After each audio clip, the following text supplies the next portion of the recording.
L'énoncé fournit un point et un vecteur. Un point du plan et un vecteur normal du plan. Une équation cartésienne, c'est une contrainte qui va lier les coordonnées x, y, z de n'importe quel point du plan. M appartient au plan revient à dire que le vecteur AM est toujours orthogonal à n, puisque n est un vecteur normal du plan. On a donc AM scalaire n qui vaut toujours 0. Si on traduit avec des coordonnées, ça nous donne n 3, 2, 1 et AM qui a pour coordonnées arrivée moins origine. Donc coordonnées de M moins coordonnées de A. En effectuant le produit scalaire, je rappelle la formule, c'est la somme du produit des coordonnées 2 à 2. On n'a plus qu'à regrouper les constantes et on obtient 3x plus 2y plus z moins 3 égale 0. B et C appartiennent-ils au plan P?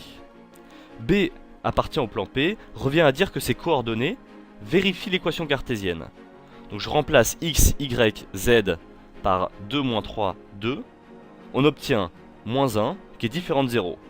Donc B n'appartient pas au plan P. C appartient au plan P revient à dire, en remplaçant par ses coordonnées, que 3 moins 2 plus 2 moins 3 égale 0, ce qui est vrai. Donc C appartient au plan P.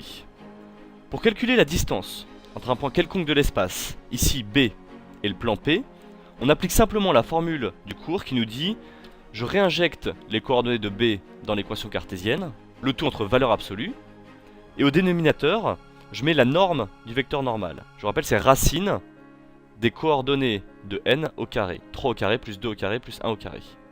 Vous appliquez cette formule, vous obtenez valeur absolue de moins 1 sur racine de 14, et valeur absolue de moins 1, c'est 1. Donc on a 1 sur racine de 14.